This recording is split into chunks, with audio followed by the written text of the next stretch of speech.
Hi, my name's Katie Barker. I'm one of the consultants working within the Trust, and I'm going to talk to you today about the processes that take place after you've left the hospital. And this is specifically looking into the internal and national reporting processes. When you've lost your baby,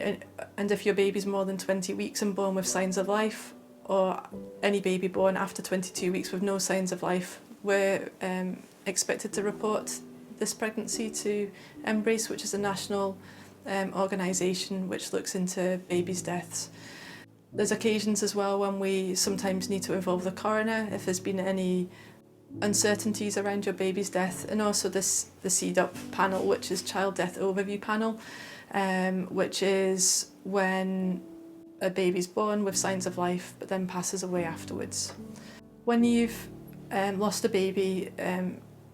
within these circumstances, we like to involve you in the kind of follow-up process afterwards, and before you leave the hospital we like to ask if you've got any questions about the care that you've had or any comments that you want to make, and we integrate these into the kind of investigation process.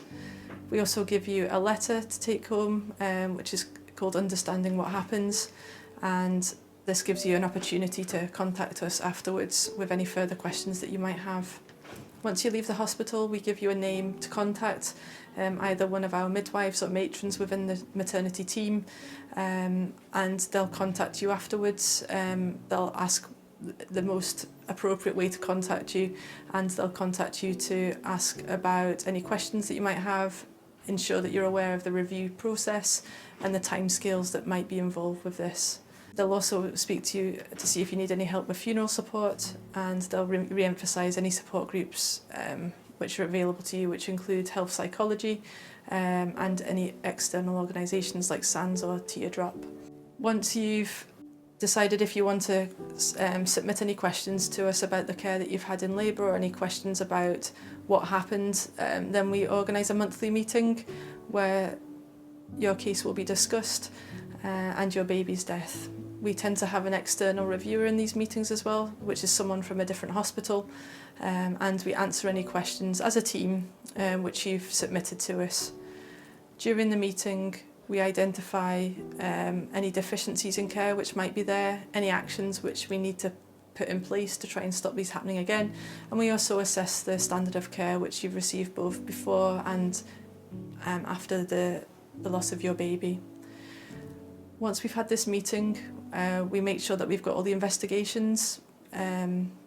back, and that would include the placental histology, infection screens, post-mortem or cytogenetics if you've opted to have that, and we'll integrate that into the report as well.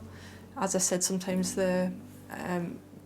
reports are delayed until we get these results back. Once we've had all the results back, once we've completed this